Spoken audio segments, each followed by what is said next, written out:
Hi everyone. So you know that Copilot's a powerful AI assistant that helps you write code faster and better. But is there a right and wrong way to use it? If you want to use it optimally, the answer is yes. And in this best practice video, I will show you what not to do with Copilot in order to use it efficiently. So let's go ahead and take a look. The first thing that I want to mention is don't let Copilot fly the plane. Copilot, as the name suggests, is meant to be an assistant on your flight, not a replacement for you, the real pilot. So don't ask a Copilot to build an enterprise app on its own, assuming success. It is not a substitute for your own full knowledge. Also, it does not always produce correct, optimal, secure code. So while it's tempting to let Copilot write a lot of code for you, doing so without reviewing it may hinder productivity. It's a fantastic tool for generating code suggestions, but as a developer, you are still responsible for checking everything Copilot generates. So it's far better to let Copilot point you in the right direction and to help complete the code that you write as you write it. Let it be the co-pilot, but you are the captain flying the plane. The next point I'd like to make is don't misuse Copilot tools. For example, in real life, it may be possible to eat spaghetti with a spoon, but it's not very efficient.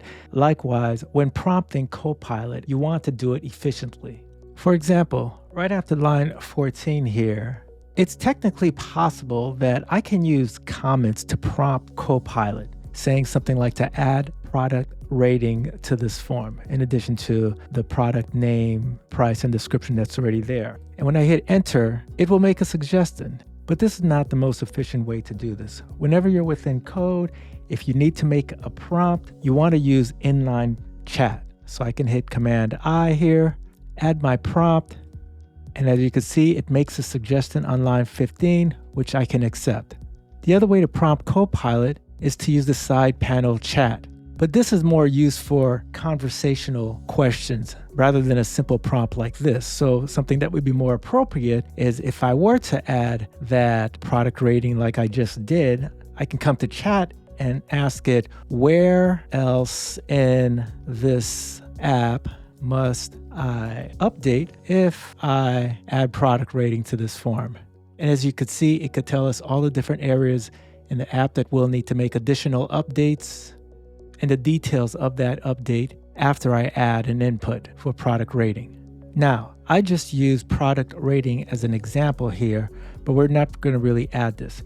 If we're here on line 14 and we didn't know that we wanted to add product rating, we can just use ghost text to get suggestions from Copilot. So for example, when I just hit enter, Copilot's smart enough to notice that, oh, you use product name, price, and description. Maybe you might want a product image, and I can go ahead and select that.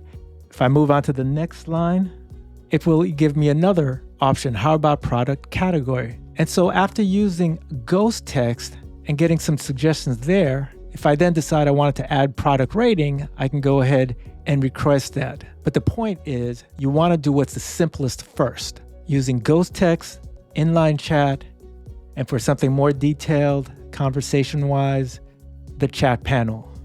But definitely do not use comments for prompting. Something else to keep in mind is that we don't want to recreate existing prompts. So somewhere in this code here, between line 14 and 19, there's some type of issue. So I can ask a Copilot to fix the issue. And when I hit enter, it can find the problem and offer a suggestion. And as you can see on line 16, it added an equal sign here. But a quicker way to have addressed this issue was just to use the slash command. So within Copilot, I can just hit slash. And as you could see, fix was already an option. Propose a fix for the problems in the selected code. And just by selecting that and hit enter, I get prompted with a solution. Now, sometimes when you're prompted with solutions, there could be more than one solution. So make sure that you navigate through each one to see which is best and select them. But in this case, there's just one that I could accept, and that's on line 16. It added the equal right before the greater than sign. So you want to keep this in mind for common commands that you might ask, such as to fix a problem or to explain some code, to write documentation or some tests. So I could select let's say at the very part, if I was still unfamiliar with like how interfaces in this particular code here works, I could use the / command to explain the selected area. And on the left-hand side, it will explain to me how the TypeScript interface declaration works. Now, while we're in the chat panel here, I should also mention that the / command also works here, and you have even more options than from the inline chat, which includes API, search, workspace, etc. So definitely make some time to get familiar with some of these / commands, and they will be getting updated as Copilot matures in order to be as efficient as possible without having to recreate prompts that already exist. Next up, don't forget about context. When using Copilot, context is everything. And the clearer the context is for Copilot, the more relevant its solutions will be. So there's a few things that you want to do. The first is that if you're having conversation with Copilot, particularly in the panel, and you sense that the suggestions that you're getting are a little bit off track, you can always go back up and delete previous questions and prompts that you've asked just by navigating up and down the panel and hitting the X to remove the request and its response. The other thing to keep in mind in terms of context is to always have the related parts of your code selected when giving it a prompt. So if I want to ask questions, let's say related to the add event listener, I want to have that highlighted. I could choose not to highlight it and ask Copilot, but it's just inefficient, and it's just better to have it highlighted, and then maybe I can come over here and ask it to explain it to me. And there won't be any confusion. Copilot will know exactly what to explain to me in regards to the add event listener. The other point I'd like to mention, and as you could see right in the prompt, is at workspace.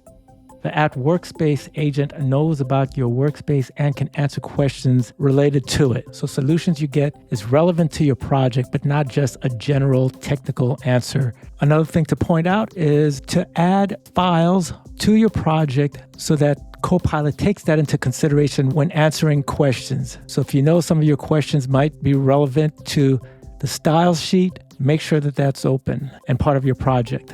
And last but not least, you can always reuse prompts that you've asked, and you don't need to have to scroll up and down to look at your previous prompts. If you have your cursor right at the bottom of the panel here, just by hitting the up arrow, you can navigate through your previous prompts, and that also saves time. So in short, when you manage your context by keeping all these practices in mind, you'll definitely be maximizing the relevance of the solutions Copilot ends up giving you.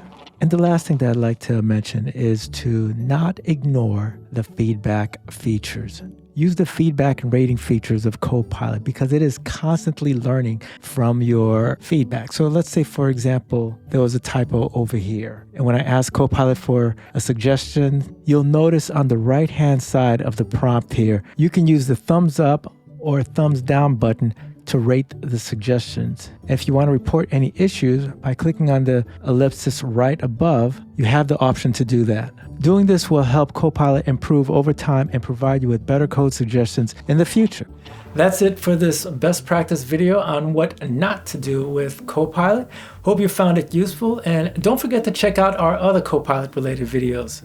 Thanks again for watching, and I will see you in the next one.